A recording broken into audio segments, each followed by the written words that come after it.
Très heureux de vous savoir nombreux sur les Volcan News. Mesdames, Messieurs, bienvenue à suivre cette nouvelle session d'actualité. Et à présent, voici les principaux titres. Vers la fin de la guerre à l'est de la République démocratique du Congo, le régime de Kinshasa et l'AFC M23 conviennent de travailler à un cessez-le-feu effectif après des pourparlers tenus à Doha au Qatar. Et puis 20 ans de prison requis contre Matata Ponyo, ancien premier ministre congolais. Le verdict final est attendu les 14 mai prochains. Voilà tout pour l'essentiel de ces journaux. D'ici peu, le détail.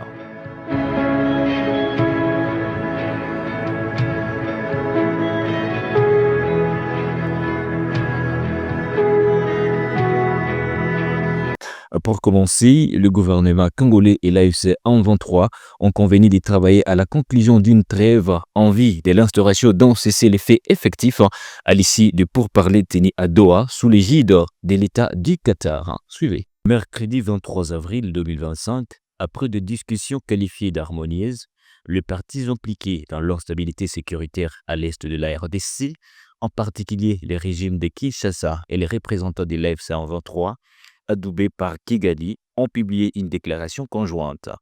Celle-ci réaffirme un engagement commun en faveur d'une cessation immédiate des hostilités, avec pour objectif de relancer les processus de pacification dans la région des Grands Lacs. Et au-delà des mots, les faits persistent. L'est de la RDC, riche en minerais stratégiques et frontalier du Rwanda, est le théâtre de conflits récurrents depuis plus de 25 ans. La dernière montée en puissance du M23, qui contrôle désormais plusieurs agglomérations, notamment Goma et Bukavu, remet au goût du jour l'hypothèse d'un conflit motivé par le piège organisé des ressources. Les accords de Doha rappellent les accords de l'Émirat de 1996, signés par l'AFDL de Laurent Désiré Kabila. Ces accords ont favorisé une avancée de 300 km des forces rebelles dans les territoires congolais au nom de la sécurisation des frontières. Pour le Rwanda, l'Ouganda et le Burundi, en réalité, un blanc-seing au pillage systématique de richesses nationales. Nous l'avons dit au sommaire, la Cour constitutionnelle a retenu le mercredi 23 avril 2025 le jugement par défaut contre tous les prévenus dans l'affaire Boukangalonzo. S'agissant de Matata Ponyo, le ministère public a requis une peine de 20 ans de servitude pénale et 10 ans d'inéligibilité. Le verdict est attendu les 14 mai prochains après que la Cour constitutionnelle a pris l'affaire en délibéré. Suivez. Le ministère public a requis une peine de 20 ans de servitude pénale et 10 ans d'inéligibilité contre l'ancien Premier ministre Augustin Matata Ponyo dans les cadres des retentissants procès Boukangalonzo. Le verdict est attendu pour les 14 mai 2025 après que la Cour constitutionnelle a pris l'affaire en délibéré. La sentence, si elle est confirmée, marquera un tournant historique dans la lutte contre la corruption en RDC, mettant en cause un ancien chef du gouvernement, un cautionnaire à vie. Le mercredi 23 avril, Matata Ponyo a brillé par son absence à l'audience, estimant que la haute cour devait d'abord répondre à la demande de l'Assemblée nationale relative à la levée de ses immunités parlementaires, une position qui, selon certains juristes, n'a pas lieu d'être. La Cour constitutionnelle est incompétente à juger les hauts responsables sans autorisation préalable dans certains cas de figure. Le procès Boukangalonzo s'inscrit dans la continuité d'un processus judiciaire visant à assainir la gouvernance publique en RDC. Jamais un ancien Premier ministre n'avait été aussi lourdement mis en cause pour détournement des fonds publics. La République tout entière attend désormais les 14 mai, jour du verdict, qui pourrait ouvrir un nouveau chapitre dans la lutte contre l'impunité au sommet de l'État. Changeons de chapitre, les chrétiens de Kinshasa gardent de bons souvenirs du pape François, décédé le lundi 21 avril 2025, et se remémorent des messages d'amour et d'épée. D'abord, son passage en RDC, c'était bon, vraiment c'était meilleur, et j'ai senti la joie en moi, personnellement.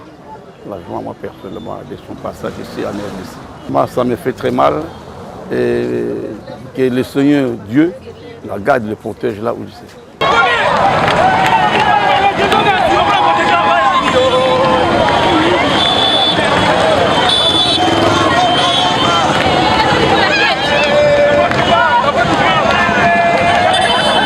Vraiment, ça fait très mal. Quand vous perdez quelqu'un qui est très proche, vraiment, ça fait très très mal au cœur. Vraiment. Il était vraiment un papa pour nous, un père spirituel pour nous. Vraiment, ça fait vraiment mal.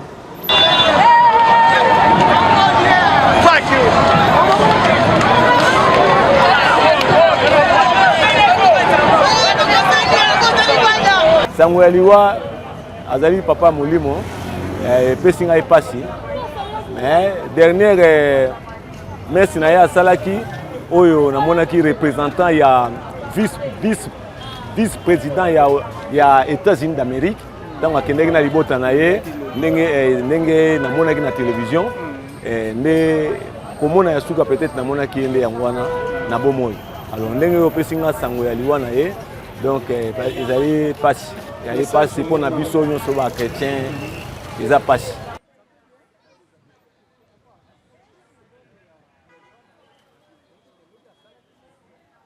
Comme étant chrétien catholique encore, et puis mission chrétien, nous l'avons réussi avec beaucoup de joie. Et j'étais parmi les gens qui devraient chanter à son venir. C'était une joie immense, une joie immense. Et on avait senti même les non-catholiques s'impliquer dans la venue du pape. Et on a senti en lui un vrai chrétien, un homme vrai. Et d'ailleurs son discours, lorsqu'il avait dit aux étrangers d'enlever leurs mains sur le Congo. Ce n'était pas une valise à dévaliser. C'est ce qu'il avait dit, je pense. Donc c'était un message très fort et je pense que ça avait contribué pour que nous soyons là où nous sommes aujourd'hui. Et nous avons eu beaucoup de conscience à travers son homélie. Voilà. Et quand aujourd'hui, le matin, quand j'avais appris qu'il était mort, j'étais vraiment touché dans mon amour propre. Et après, je me suis dit, il est parti après la messe pascale. Un signe très fort. J'ai dit, voilà, c'était un homme de Dieu, les signes ne trompent pas.